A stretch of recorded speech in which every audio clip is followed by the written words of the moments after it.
Programang ito ay rated SPG, striktong patnubay at gabay ng magulang ang kailangan. Kahit wala sila tanggol ay kailangang pa rin ituloy ni Divina ang pakikipagtransaksyon sa kanilang unang kliyente.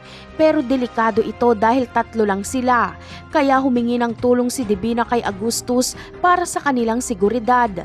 Pumayag naman si Agustus at sumama sila ni Suarez kila Divina. Magkakaputukan pa nga ito dahil mahalata ng kanilang katransaksyon na mga pulis ang kasama ni Divina. Samantala, nagkagulo nga sa bahay nila Rigor. Tinuluyang bugbugin ni Rigor si Santino at Tanggol. Mas kawawa si Santino dahil siya ang pinuruhan ni Rigor. Sinabi kasi ni Santino na napakasama ni Rigor at sana ay ito na lang ang namatay. Habang si Tanggol naman ay pilit na nakikipagbuno kay Rigor, maawat lang ito sa pambubugbog kay Santino.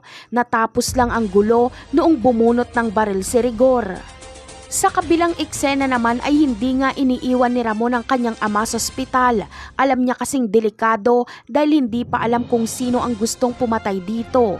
Pero biglang tumawag si David at sinabing umuwi daw umano si Ramon dahil may sumugod sa mansyon. Kasunod nito ay naputol ang tawag at ipinakita na lang na nakahandusay na si David at mukhang patay na. Agad namang nagmadali si Ramon na umuwi at iniwan niya si Don Julio dahil alam niyang may nangyaring masama sa kanyang anak. Ngunit ano kaya ang nangyari kay David at sino ang may pakana nito? Posible kayang si Olga ang may pakana nito at ang kanyang layunin ay umalis si Ramon sa ospital. At nang sa ganon ay mapapasok niya si Don Julio at tatapusin niya ito. Abangan na lang natin yan sa mga susunod na episode. Paalam!